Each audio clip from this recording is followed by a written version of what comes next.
In 1937, Japanese troops pushed through the gates of Nanjing. Over a period of 6 weeks, these troops killed an estimated 300,000 soldiers and citizens alike. This came to be known as the Rape of Nanjing. The current memorial gives the impression that the Japanese people as a whole were at fault for the atrocities committed in Nanjing. However, it was the Japanese government who guided, twisted, and manipulated the military to commit such crimes, and the public to whoop and cheer with the death of every man, woman, and child. In our annex, we wish not only to humanize the Japanese public, but also denounce the Japanese government for their inhuman actions, while remaining sensitive to the subject. This would create some form of understanding and fill the void that separates China and Japan, creating a foundation for relations and growth. Some would say it was the Japanese public who allowed the government to commit these crimes of war. However, it was the government who manipulated the public to such a point that they themselves did not understand the violent offenses taking place. Our annex will be positioned at the tip of the triangular-shaped memorial that is currently in place. This positioning makes the triangular building seem like it is splitting the dark and light sides of the annex. The significance of this is that the aim of the museum is to separate the Japanese government and the Japanese public, and to show it was not the fault of the Japanese nation as a whole, but rather the government that was at place in the time. Our annex is shaped like a drop of water, or a tear, not only because water is our primary design motif, but also because of its significance water holds in multiple religions. We wanted to have the building resemble a tear, as we are quite literally crying for the victims of Nanjing. Water in many cultures and religions symbolizes repurification and repenting for one's sins and faults. More specifically, in Buddhism, water carries a heavy significance in funerals, as well as paying respects to those passed. In the tradition of Vajrayana, the traditional custom is to offer 7 bowls of water. Each bowl represents its own limb of prayer. 1. Paying of homage. 2. Giving of offerings. 3. Repentance of misgivings. 4. Rejoicing in goodness. 5. Requesting the Buddhas to remain. 6. Inviting them to teach. And 7. Dedicating their merits. We think that this is a great connection and contrasting against the 8 steps of genocide. To connect this to our narrative, water and its design is used in the entirety of our annex and interior exhibits. This is an attempt to cleanse and repurify the Japanese public of the allegations posed upon it in the original body of the memorial. The design of this building is modeled after the Taoist symbol yin and yang.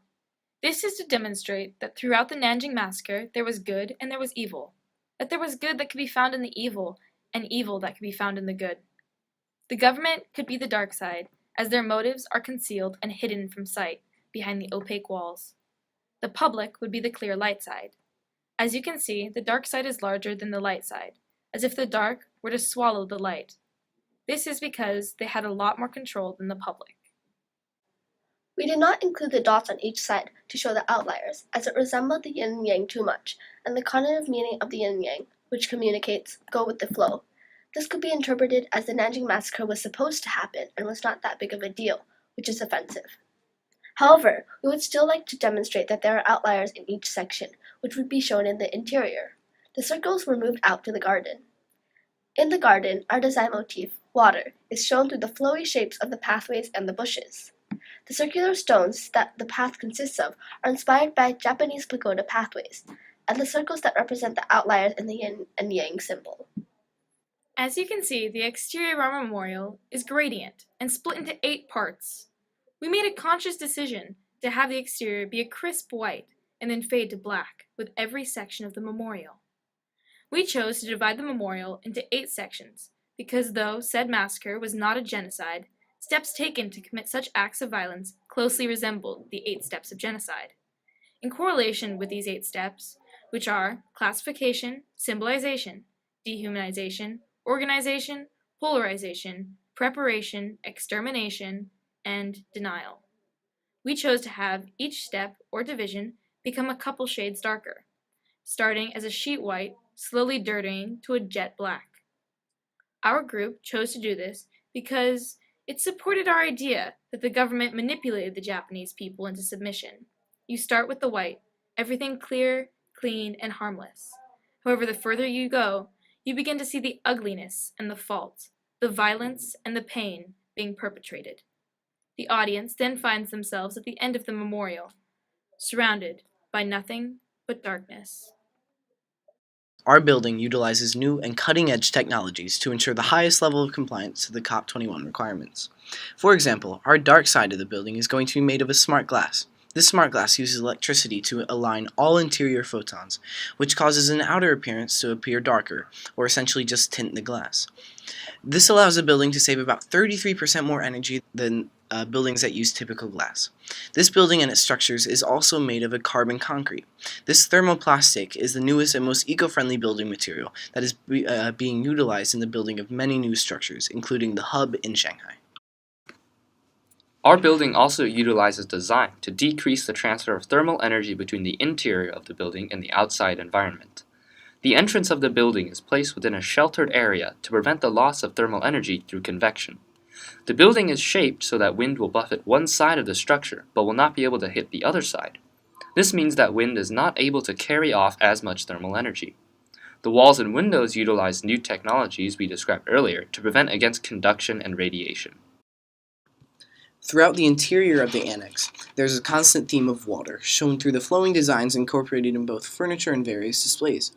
For example, in this display cabinet, there is an elegant incorporation of curves and flowing designs. Take this bench, for instance. The dark blue color and the curved surfaces throughout the design insinuates water and its cultural significance that have been explained before. As shown in this first example room, our information will be presented in a variety of methods. We will have a traditional use of display cabinets, but also have yin and yang wall displays, which will have information regarding the Japanese public and the Japanese government. There are also dioramas in each of the 8 rooms, which are meant to bring the information to life. This is the third room, which represents the third step of genocide, which is dehumanization. The diorama for this room is 2 babies. The first is normal, and the second is a devil baby. This shows how under certain circumstances, even the most innocent of beings were dehumanized. The reason for incorporating these dioramas, such as the baby, in our museum is to really bring the information that is in the room that they are attached to life. For example, the babies are attached to the room that is third in this series of 8. This is the dehumanization room. If you look closely at the babies, they are holding hands and almost completely identical. Although the one on the left is a completely normal baby, and the one on the right has horns and blood-soaked wings. This insinuates how one baby can transform into the other, and how the Japanese had to be able to do this in order to commit such atrocities in Nanjing. This is the second example room that we created, which is technically 2 rooms combined into one.